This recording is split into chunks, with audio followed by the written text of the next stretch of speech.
सर्वप्रथम सगळ्यांना स्नेहपूर्वक नमस्कार करते आणि आज असणाऱ्या गुढीपाडव्याच्या आणि मराठी नववर्षाच्या आपणास लक्ष शुभेच्छा देते। मी विशाखा यवतकर गुढीपाडव्याचे औचित्य साधून आज आपणासमोर प्रस्तुत झालेली आहे। जल्लोष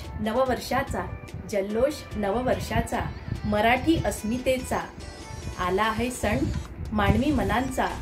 चला तर मग गुढीपाडवा अगदी जल्लोषात थाटामाटात साजरा करूया। गुढीपाडवा हा सण भारतातील हिंदू संस्कृतीतील अतिशय महत्त्वाचा सण मानला जातो। चैत्र शुद्ध प्रतिपदेला म्हणजेच वसंत ऋतूच्या आगमनाच्या पहिल्या दिवशी गुढीपाडवा हा सण अगदी आनंदाने सर्वत्र साजरा केला जातो। या दिवशी अगदी थाटामाटात घरात सडा रांगोळी काढली जाते। त्यानंतर दरवाजावरती तोरणांची आंब्याच्या पानांची आरास असते। त्याचबरोबर गुढीपाडव्याच्या दिवशी गुढीचे पूजन केले जाते। कडुनिंबाची पानं खायला दिली जातात। असं म्हटलं जातं की कडुनिंबाची पानं खाल्ल्याने रोगप्रतिकार शक्ती वाढते। त्याचबरोबर गाठीचा, श्रीखंडाचा, पुरणपोळीचा नैवेद्य दाखविला जातो। अशा प्रकारे गोडधोड करून अगदी आनंदाने गुढीपाडवा हा सण थाटामाटात साजरा केला जातो।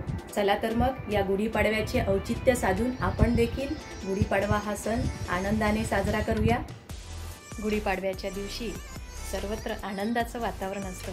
सगळीकडे घराची स्वच्छता होते। त्यानंतर घरासमोर सडा रांगोळी काढल्या जाते। गुढीपाडव्याच्या दिवशी श्रीखंड पुरीचा नैवेद्य देखील दाखविला जातो। गुढीपाडव्याच्या दिवशी गुढीपूजन करत असताना गुढीला सर्वप्रथम साडी नेसवल्या जाते। त्याचबरोबर गुढीला गुढीपूजन करत असताना आंब्याची डहाळी देखील बांधल्या जाते। गुढीला गाठीचा नैवेद्य देखील दाखविला जातो आणि तो सर्वत्र वाटला जातो। त्याचबरोबर गुढीला कडुनिंबाची डहाळी देखील बांधल्या जाते। असं म्हटलं जातं की कडुनिंबाची पानं खाल्ल्याने रोगप्रतिकार शक्ती वाढते। अशा प्रकारे गुढीपूजन केल्या जाते। चला तर मग आपण हा मराठी नववर्षाचा पहिला सण अगदी आनंदाने थाटामाटात साजरा करूया। धन्यवाद।